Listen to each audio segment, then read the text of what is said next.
ਸਨਮਾਨਯੋਗ ਗੁਰੂ ਨਿਵਾਜੀ ਸਾਧ ਸੰਗਤ ਜੀਓ, ਆਪ ਜੀ ਸਾਰੇ ਮਾਈ ਭਾਈ ਸਤਿਗੁਰੂ ਜੀ ਦੀ ਪਰਮ ਪਵਿੱਤਰ ਹਜ਼ੂਰੀ ਅੰਦਰ ਸੱਜ ਬੈਠੇ ਹੋ। ਆਪ ਜੀ ਨੇ ਨਿਤਨੇਮ ਦੀ ਬਾਣੀ ਦੇ ਪਾਠ ਉਪਰੰਤ ਗੁਰਬਾਣੀ ਕੀਰਤਨ ਬੜੇ ਹੀ ਪਿਆਰ ਨਾਲ ਸਰਵਣ ਕੀਤਾ ਹੈ। ਆਓ ਹੁਣ ਆਪਣੀਆਂ ਮਨੋਬਿਰਤੀਆਂ ਗੁਰਬਾਣੀ ਦੀ ਵਿਚਾਰਧਾਰਾ ਨਾਲ ਜੋੜਨ ਦਾ ਯਤਨ ਕਰੀਏ। ਜਿਸ ਤਰ੍ਹਾਂ ਆਪ ਜੀ ਨੂੰ ਪਤਾ ਹੀ ਹੈ ਕਿ ਆਪਾਂ ਸ਼ੁੱਕਰਵਾਰ ਵਾਲੇ ਦਿਨ ਸ਼ੇਖ ਫਰੀਦ ਸਾਹਿਬ ਜੀ ਦੇ ਜੋ ਸ਼ਲੋਕ ਹਨ ਉਹਨਾਂ ਦੀ ਵਿਚਾਰ ਸਾਂਝੀ ਕਰਦੇ ਆ ਰਹੇ ਹਾਂ। ਅੱਜ ਜੋ ਆਪਾਂ ਸ਼ਲੋਕ ਸਮਝਣ ਦਾ ਯਤਨ ਕਰਨਾ ਹੈ, ਸ਼ਲੋਕ ਨੰਬਰ 34, 35 ਅਤੇ 36। ਇਹਨਾਂ ਤਿੰਨ ਸ਼ਲੋਕਾਂ ਨੂੰ ਸਮਝਣ ਦੀ ਆਪਾਂ ਕੋਸ਼ਿਸ਼ ਕਰਾਂਗੇ, ਜੋ ਸ੍ਰੀ ਗੁਰੂ ਗ੍ਰੰਥ ਸਾਹਿਬ ਜੀ ਦੇ ਪਾਵਨ ਪੰਨਾ ਨੰਬਰ 1379 ਉੱਤੇ ਦਰਜ ਹਨ। ਪਿਛਲੇ ਸ਼ੁੱਕਰਵਾਰ ਵਾਲੇ ਦਿਨ ਆਪਾਂ ਇਸ ਜਗ੍ਹਾ ਤੇ ਵਿਚਾਰ ਸਮਾਪਤ ਕੀਤੀ ਸੀ, ਸ਼ਲੋਕ ਨੰਬਰ 33 ਤੇ,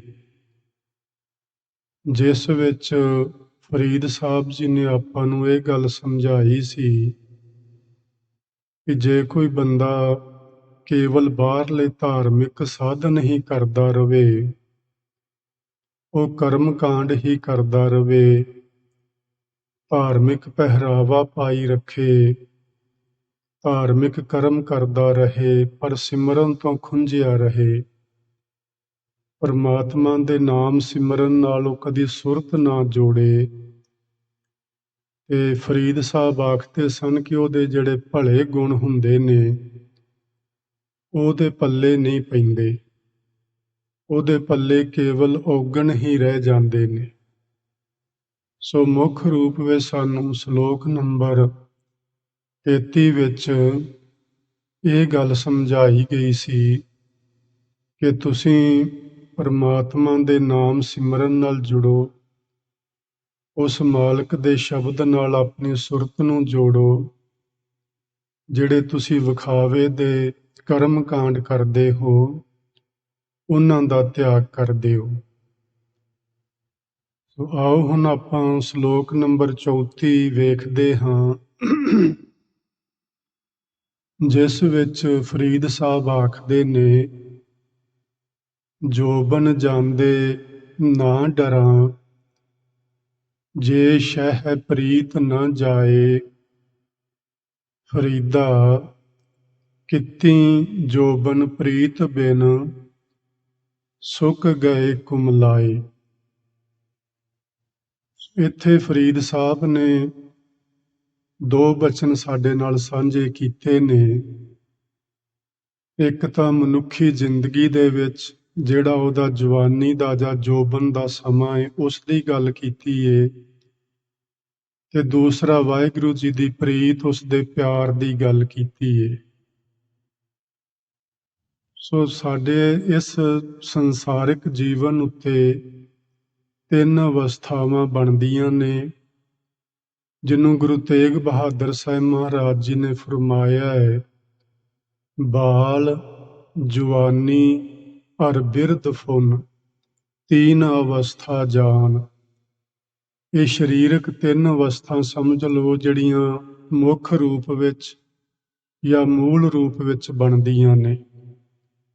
ਜਿਹੜੀ ਪਹਿਲੀ ਅਵਸਥਾ ਹੈ ਬਚਪਨੇ ਵਾਲੀ ਬਾਲ ਅਵਸਥਾ, ਉਹਦੇ ਵਿੱਚ ਤੇ ਸਾਨੂੰ ਕੋਈ ਬਹੁਤੀ ਜਾਣਕਾਰੀ ਹੀ ਨਹੀਂ ਹੁੰਦੀ ਕਿਸੇ ਗੱਲ ਵਾਸਤੇ ਵੀ, ਨਾ ਆਪਣੇ ਜੀਵਨ ਦੀ ਸੋਝੀ ਹੁੰਦੀ ਏ, ਨਾ ਹੀ ਇਹ ਪਤਾ ਹੁੰਦਾ ਹੈ ਕਿ ਸਾਡਾ ਜੀਵਨ ਕਾਹਦੇ ਵਾਸਤੇ ਸਾਨੂੰ ਮਿਲਿਆ ਹੈ, ਨਾ ਇਹ ਪਤਾ ਹੁੰਦਾ ਹੈ ਕਿ ਇਸ ਜੀਵਨ ਨੂੰ ਸਫਲ ਕਿਵੇਂ ਬਣਾਉਣਾ ਹੈ। ਉਹ ਪਹਿਲੀ ਅਵਸਥਾ ਸਾਡੀ ਖੇਡਣ ਵਿੱਚ, ਖਾਣ ਪੀਣ ਵਿੱਚ ਇਸ ਤਰ੍ਹਾਂ ਹੀ ਗੁਜ਼ਰ ਜਾਂਦੀ ਏ। ਜਵਾਨੀ ਅਵਸਥਾ ਆਉਂਦੀ ਏ, ਜਿਹੜਾ ਸਾਡੀ ਜ਼ਿੰਦਗੀ ਦਾ ਪੀਕ ਟਾਈਮ ਹੁੰਦਾ ਹੈ, ਸਿਰੇ ਦਾ ਟਾਈਮ ਹੁੰਦਾ ਹੈ। ਇਹ ਜਿਹੜਾ ਸਿਰੇ ਦਾ ਟਾਈਮ ਹੈ ਸਾਡੀ ਜ਼ਿੰਦਗੀ ਦਾ, ਇਹਦੇ ਵਿੱਚ ਅਸੀਂ ਪਰਮਾਤਮਾ ਨਾਲ ਪ੍ਰੀਤ ਨਹੀਂ ਲਾਉਂਦੇ, ਸਗੋਂ ਸਾਡੀ ਪ੍ਰੀਤ ਇਹ ਦੁਨਿਆਵੀ ਚੀਜ਼ਾਂ ਨਾਲ, ਮੋਹ ਮਮਤਾ ਨਾਲ, ਮਾਇਆ ਨਾਲ, ਪਦਾਰਥਾਂ ਨਾਲ, ਕਾਮ ਕ੍ਰੋਧ ਆਦਿਕ ਵਿਸ਼ਿਆਂ ਦੇ ਨਾਲ ਸਾਡੀ ਇਹ ਪ੍ਰੀਤ ਬਣ ਜਾਂਦੀ ਹੈ। ਔਰ ਇਸੇ ਪ੍ਰੀਤ ਦੇ ਵਿੱਚ ਅਸੀਂ ਆਪਣੀ ਇਹ ਜਵਾਨੀ ਦੀ ਉਮਰ ਬਿਤਾ ਦਿੰਦੇ ਹਾਂ। ਜਵਾਨੀ ਉਮਰ ਵਿੱਚ ਸਾਨੂੰ ਕੋਈ ਸਿਆਣਾ ਬੰਦਾ ਮਿਲ ਵੀ ਪਵੇ, ਉਹ ਸਾਨੂੰ ਸਮਝਾ ਵੀ ਦੇਵੇ ਕਿ ਜ਼ਿੰਦਗੀ ਬੜੀ ਅਨਮੋਲ ਹੈ, ਇਸ ਨੂੰ ਸੰਭਾਲੋ, ਅਸੀਂ ਉਹਦੀ ਗੱਲ ਸੁਣਨ ਲਈ ਹੀ ਤਿਆਰ ਨਹੀਂ ਹੁੰਦੇ। ਔਰ ਜ਼ਿਆਦਾਤਰ ਅਸੀਂ ਇਹ ਹੀ ਆਖਦੇ ਹਾਂ ਕਿ ਸਾਨੂੰ ਸਾਰਾ ਹੀ ਪਤਾ ਹੈ। ਇਹੋ ਜਿਹੀਆਂ ਗੱਲਾਂ ਕਰਕੇ ਜਿਹੜੇ ਬਜ਼ੁਰਗ ਸਾਨੂੰ ਸਮਝਾਉਣ ਦਾ ਯਤਨ ਕਰਦੇ ਨੇ, ਅਸੀਂ ਉਹਨਾਂ ਨਾਲ ਵੀ ਜਵਾਨੀ ਉਮਰ ਵਿੱਚ ਇੱਕ ਤਰ੍ਹਾਂ ਨਾਲ ਮਜ਼ਾਕੀਆ ਢੰਗ ਨਾਲ ਗੱਲਾਂ ਬਾਤਾਂ ਕਰਕੇ ਅੱਗੇ ਨਿਕਲ ਜਾਂਦੇ ਹਾਂ। ਜਦੋਂ ਬੁਢੇਪੇ ਦੀ ਅਵਸਥਾ ਆਉਂਦੀ ਏ ਤੇ ਸਾਡਾ ਸਰੀਰ ਸਾਥ ਦੇਣਾ ਹੌਲੀ ਹੌਲੀ ਬੰਦ ਕਰਦਾ ਹੈ। ਸਾਡੇ ਕਰਮ ਇੰਦਰੇ, ਸਾਡੇ ਗਿਆਨ ਇੰਦਰੇ ਇਹ ਫਿੱਕੇ ਪੈਣੇ ਸ਼ੁਰੂ ਹੋ ਜਾਂਦੇ ਨੇ, ਤੇ ਫਿਰ ਸਾਨੂੰ ਉਹ ਜਵਾਨੀ ਉਮਰ ਵਿੱਚ ਜਿਹੜੀਆਂ ਬਜ਼ੁਰਗਾਂ ਨੇ ਕੋਈ ਗੱਲਾਂ ਆਖੀਆਂ ਹੁੰਦੀਆਂ ਨੇ, ਉਹ ਚੇਤੇ ਆਉਣੀਆਂ ਸ਼ੁਰੂ ਹੁੰਦੀਆਂ ਨੇ। ਲੇਕਿਨ ਸਮਾਂ ਵਿਹਾ ਗਿਆ ਹੁੰਦਾ ਹੈ। ਬਹੁਤ ਥੋੜ੍ਹੇ ਜਿਹੇ ਲੋਕ ਸੰਸਾਰ ਵਿੱਚ ਤੁਹਾਨੂੰ ਮਿਲਣਗੇ ਜਿਨ੍ਹਾਂ ਨੇ ਇਸ ਬੁਢੇਪੇ ਦੀ ਅਵਸਥਾ ਵਿੱਚ ਜਾ ਕੇ ਵੀ ਕੁਝ ਕਮਾਈ ਕੀਤੀ ਹੈ। ਬਹੁ ਗਿਣਤੀ ਬੁਢੇਪੇ ਵਿੱਚ ਤੇ ਐਵੇਂ ਅਸੀਂ ਹੱਡ ਜੇ ਰੋਲ ਕੇ ਹੀ ਮਰ ਜਾਂਦੇ ਹਾਂ, ਕੁਝ ਵੀ ਪੱਲੇ ਨਹੀਂ ਪੈਂਦਾ। ਸੋ ਸਾਨੂੰ ਫਰੀਦ ਸਾਹਿਬ ਇਹ ਗੱਲ ਸਮਝਾਉਣਾ ਚਾਹੁੰਦੇ ਨੇ ਕਿ ਬਚਪਨਾ ਨਿਰਵਿਚਾਰ ਵਿੱਚ ਗੁਜ਼ਰ ਜਾਂਦਾ ਹੈ। ਬੁਢੇਪੇ ਵਿੱਚ ਕੁਝ ਕਰਨ ਦੀ ਸਮਰੱਥਾ ਅਸੀਂ ਖੋ ਬੈਠਦੇ ਹਾਂ। ਜਵਾਨੀ ਉਮਰ ਇੱਕ ਇਹੋ ਜਿਹਾ ਸਮਾਂ ਹੁੰਦਾ ਹੈ ਜਿਹਦੇ ਵਿੱਚ ਕੋਈ ਵੀ ਕੰਮ ਠੀਕ ਢੰਗ ਨਾਲ ਕੀਤਾ ਜਾ ਸਕਦਾ ਹੈ। ਚਾਹੇ ਤੁਸੀਂ ਪੜ੍ਹਾਈ ਕਰੋ, ਬਿਜ਼ਨਸ ਕਰੋ, ਨੌਕਰੀ ਕਰੋ, ਤੇ ਚਾਹੇ ਅਧਿਆਤਮਿਕ ਮਾਰਗ ਤੇ ਚੱਲੋ। ਜਵਾਨੀ ਉਮਰ ਵਿੱਚ ਕੋਈ ਵੀ ਕੰਮ ਕਰੋ, ਉਹਦੇ ਤੇ ਤੁਸੀਂ ਪੂਰੇ ਕੰਟਰੋਲ ਦੇ ਨਾਲ ਉਸ ਕੰਮ ਨੂੰ ਕਰ ਸਕਦੇ ਹੋ।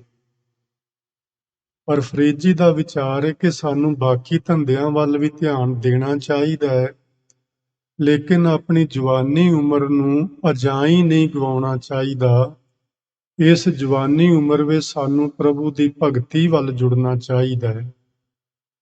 ਉਹ ਸਾਨੂੰ ਇਹ ਵੀ ਸਮਝਾਉਂਦੇ ਨੇ ਕਿ ਮੈਂ ਵੇਖਿਆ ਹੈ ਬਹੁਤ ਜਵਾਨੀਆਂ, ਲੱਖਾਂ ਕਰੋੜਾਂ, ਅਰਬਾਂ ਖਰਬਾਂ ਇਸ ਸੰਸਾਰ ਵਿੱਚ ਜੀਵ ਪੈਦਾ ਹੋਏ।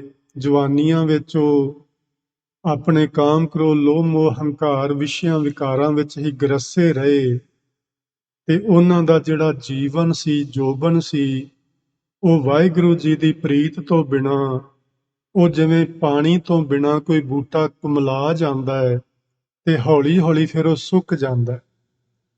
ਇਹ ਸਾਡੀ ਹਾਲਤ ਬਣਦੀ ਹੈ। ਪਹਿਲਾਂ ਅਸੀਂ ਗਿਆਨ ਇੰਦਰੀਆਂ ਤੇ ਸਾਡੀਆਂ ਜਿਹੜੀਆਂ ਕਰਮ ਇੰਦਰੀਆਂ ਨੇ, ਇਹਨਾਂ ਕਰਕੇ ਅਸੀਂ ਕੁਮਲਾਉਣੇ ਸ਼ੁਰੂ ਹੋ ਜਾਂਦੇ ਹਾਂ। ਫਿਰ ਹੌਲੀ ਹੌਲੀ ਇਹ ਜਵਾਨੀ ਦਾ ਬੂਟਾ ਸੁੱਕ ਜਾਂਦਾ ਹੈ। ਇਹ ਗੱਲ ਸਾਨੂੰ ਫਰੀਦ ਸਾਹਿਬ ਸਮਝਾਉਂਦੇ ਨੇ ਕਿ ਸਾਨੂੰ ਜਿਹੜੀ ਜਵਾਨੀ ਉਮਰ ਹੈ, ਇਹ ਪਰਮਾਤਮਾ ਦੇ ਲੇਖੇ ਲਾ ਹੀ ਦੇਣੀ ਚਾਹੀਦੀ ਹੈ।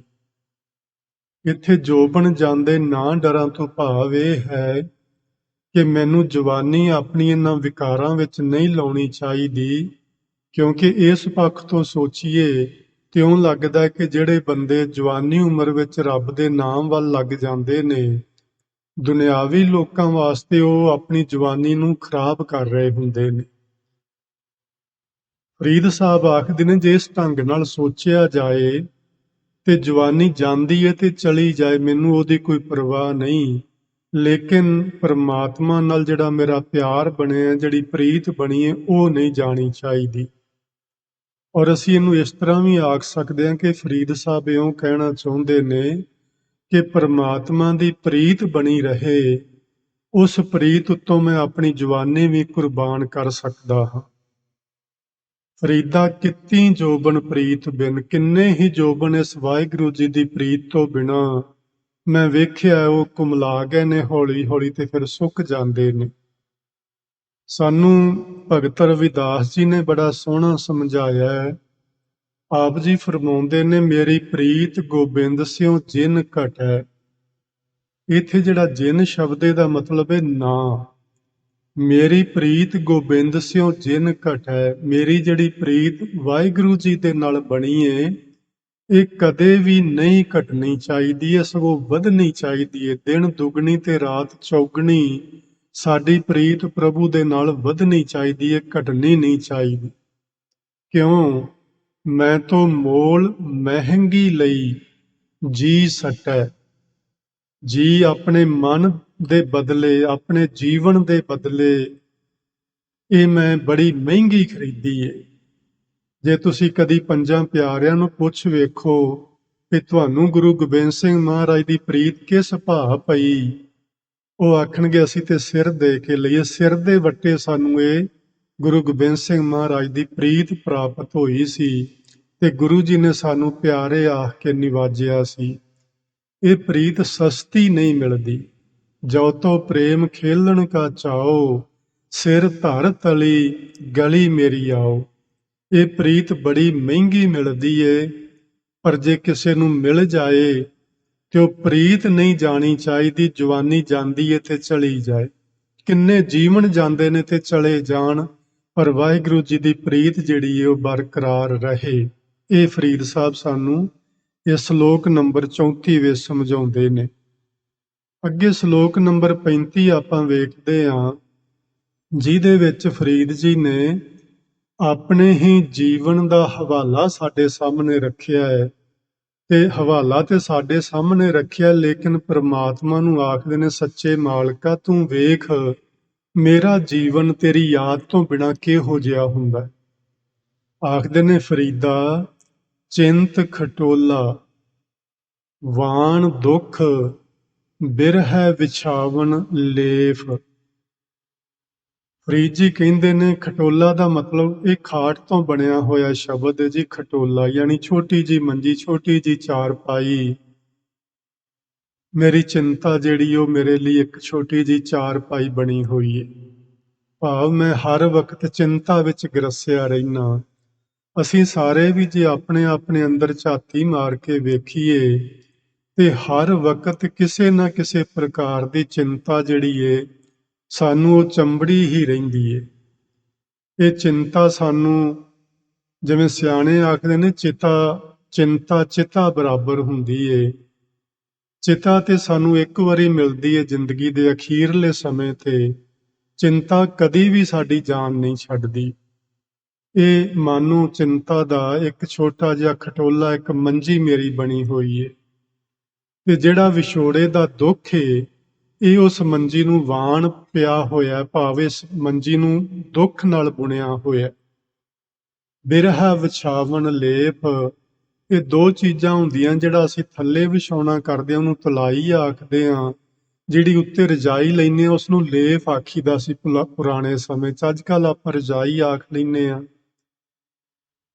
ਇਹ ਜਿਹੜਾ ਪ੍ਰਮਾਤਮਾ ਨਾਲੋਂ ਵਿਛੋੜਾ ਮੇਰਾ ਬਣਿਆ ਹੋਇਆ ਹੈ, ਇਹ ਰਜਾਈ ਤੇ ਤਲਾਈ ਬਣੀ ਹੋਈ ਹੈ। ਇਹ ਹਮਾਰਾ ਜੀਵਨ। ਭਾਵ ਇਹ ਹੈ ਕਿ ਨਾ ਮੈਨੂੰ ਦਿਨੇ ਚੈਨ ਹੈ, ਨਾ ਮੈਨੂੰ ਰਾਤ ਨੂੰ ਚੈਨ ਹੈ। ਮੈਨੂੰ ਚਿੰਤਾ ਵੱਡ ਖਾ ਰਹੀ ਏ। ਵਿਛੋੜੇ ਦਾ ਦੁੱਖ ਮੈਨੂੰ ਹਰ ਵਕਤ ਦੁਖੀ ਕਰਦਾ ਹੈ। ਤੇ ਆਹ ਵੇਖ ਲਾ ਮੇਰੀ ਕਿਹੋ ਜਿਹੀ ਰਜਾਈ ਤੇ ਤਲਾਈ ਬਣੀ ਹੋਈ ਏ। ਤੇਰੇ ਵਿਛੋੜੇ ਦੇ ਦੁੱਖ ਵਿੱਚ ਮੈਂ ਤੜਪਦਾ ਰਹਿਣਾ। ਇਹ ਮੇਰੀ ਰਜਾਈ ਤੇ ਤਲਾਈ ਬਣੀ ਹੋਈ ਏ। ਇਹ ਹਮਾਰਾ ਜੀਵਨ।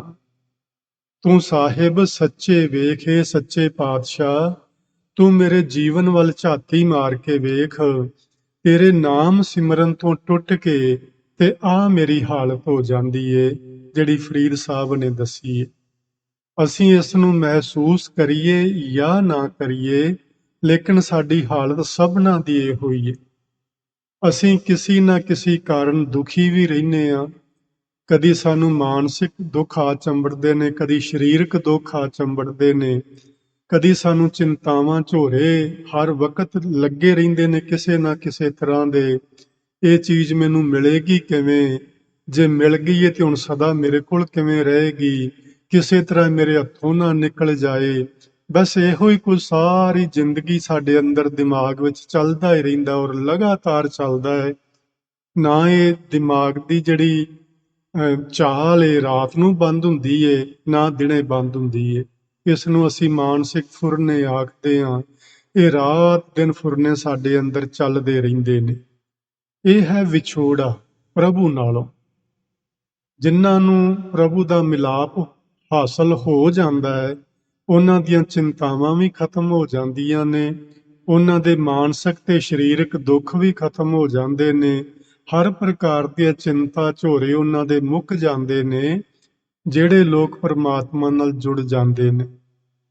ਤੇ ਜਿਹੜੇ ਉਹਦੇ ਤੋਂ ਵਿਛੜੇ ਰਹਿੰਦੇ ਨੇ, ਉਹਨਾਂ ਦਾ ਹਾਲ ਫਿਰ ਇਹੋ ਹੀ ਹੁੰਦਾ ਜਿਹੜਾ ਫਰੀਦ ਸਾਹਿਬ ਜੀ ਨੇ ਸਾਨੂੰ ਦੱਸਿਆ। ਕਬੀਰ ਸਾਹਿਬ ਆਖਦੇ ਨੇ, ਕਬੀਰ ਬਿਰਹੋਂ ਭੁਯੰਗਮ ਮਨ ਬਸੈ। ਬਿਰਹੋਂ ਦਾ ਮਤਲਬ ਵਿਛੋੜਾ ਹੀ ਹੈ ਜੀ। ਇਹ ਜਿਹੜਾ ਵਿਛੋੜਾ ਏ, ਇੱਕ ਜ਼ਹਿਰੀਲੇ ਨਾਗ ਦੀ ਤਰ੍ਹਾਂ ਹੈ, ਜਿਹੜਾ ਮਨ ਦੇ ਵਿੱਚ ਵੱਸਦਾ ਹੈ। ਅਸੀਂ ਜੇ ਕਿਤੇ ਜ਼ਹਿਰੀਲੇ ਨਾਗ ਨੂੰ ਓਡੀ ਦੂਰ ਵੇਖ ਲਈਏ ਤੇ ਸਾਡਾ ਤਰਾਹ ਨਿਕਲ ਜਾਂਦਾ। ਸੱਪ ਨੂੰ ਵੇਖਦੇ ਸਾਡੀ ਜਾਨ ਮੁੱਠ 'ਚ ਆ ਜਾਂਦੀ ਏ। ਪਰ ਜਿਹਦੇ ਅੰਦਰ ਵੱਸਦਾ ਹੋਵੇ, ਉਹਦੀ ਕੀ ਹਾਲਤ ਹੋਏਗੀ? ਇਹ ਪ੍ਰਭੂ ਨਾਲੋਂ ਵਿਛੋੜਾ ਜਿਨ੍ਹਾਂ ਨੇ ਸਮਝ ਲਿਆ, ਉਹਨਾਂ ਦੀ ਤੇ ਹਾਲਤ ਇਹ ਹੁੰਦੀ ਜਿਹੜੀ ਕਬੀਰ ਸਾਹਿਬ ਤੇ ਫਰੀਦ ਸਾਹਿਬ ਦੱਸ ਰਹੇ ਨੇ।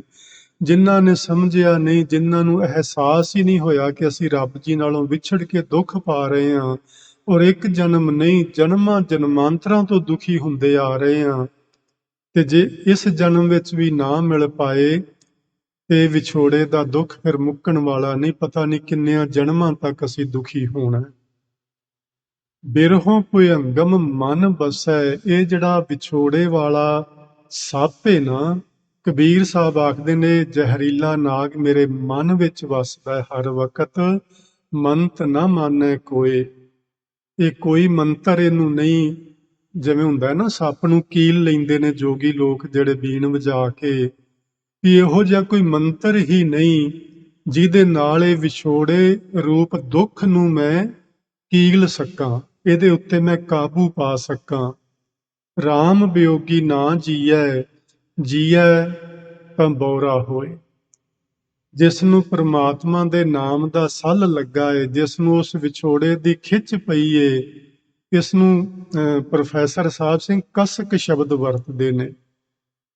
ਜਿਨ੍ਹਾਂ ਦੇ ਅੰਦਰ ਇਹ ਕਸਕ ਪੈਦਾ ਹੋ ਗਈ ਏ ਵਿਛੋੜੇ ਵਾਲੀ, ਉਹ ਪ੍ਰਮਾਤਮਾ ਦੇ ਵਿਯੋਗੀ ਫਿਰ ਮਾਨੋ ਜਿਉਂਦੇ ਨਹੀਂ ਰਹਿ ਸਕਦੇ ਉਸ ਦੇ ਮਿਲਾਪ ਤੋਂ ਬਿਨਾਂ।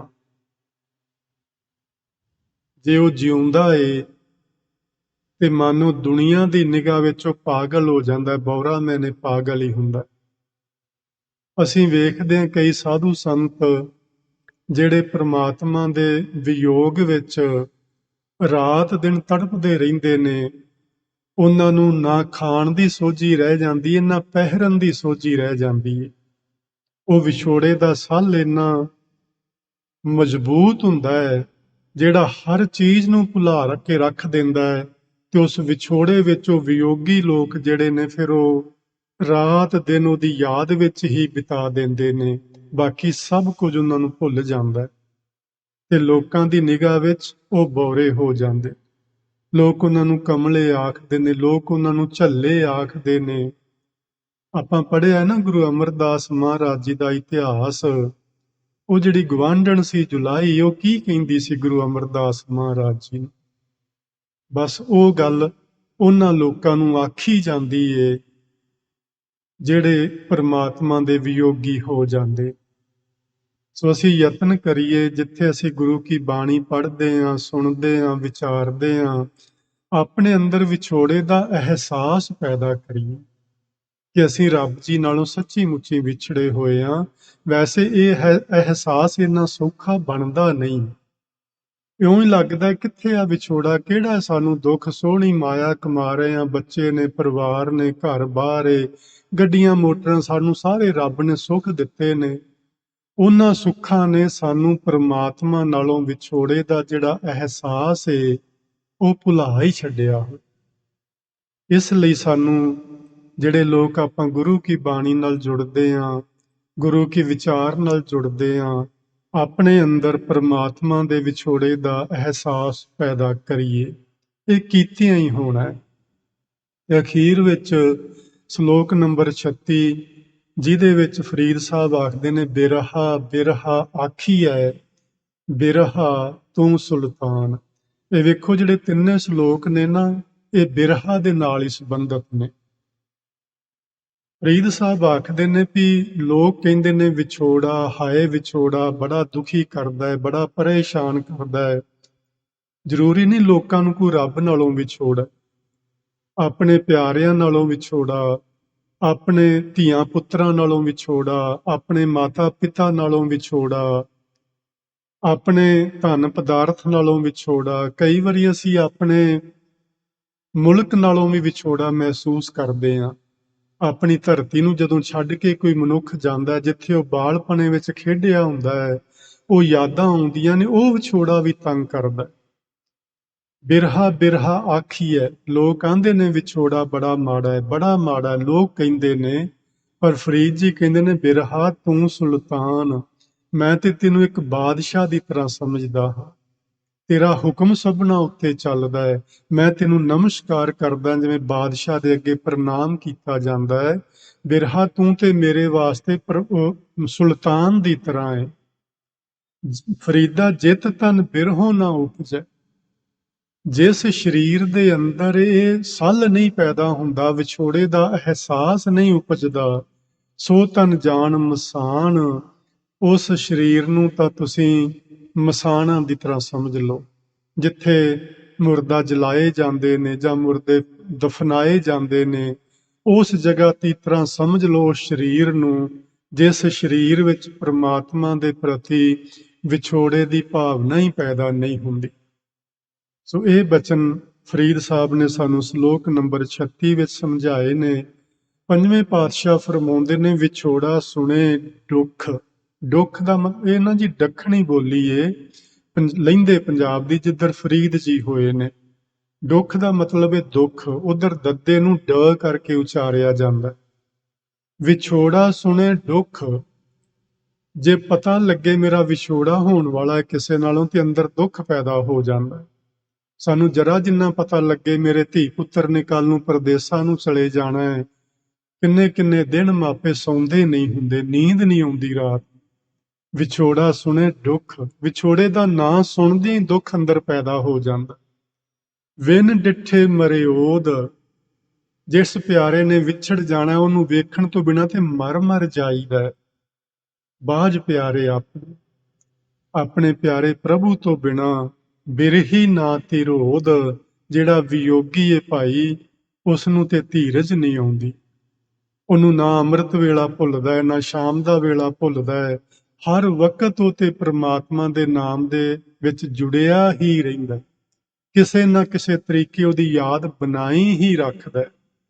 ਸੋ ਭਾਈ ਆਪਾਂ ਯਤਨ ਕਰਿਆ ਕਰੀਏ, ਉਸ ਮਾਲਕ ਦੀ ਯਾਦ ਵਿੱਚ ਜੁੜੀਏ, ਜੋ ਆਪਾਂ ਗੁਰੂ ਸਾਹਿਬ ਦੀ ਪਵਿੱਤਰ ਬਾਣੀ ਸਮਝਦੇ ਹਾਂ, ਵਿਚਾਰਦੇ ਹਾਂ, ਉਹਦੇ ਤੇ ਭਾਈ ਆਪਾਂ ਅਮਲ ਵੀ ਕਰਨਾ ਹੈ।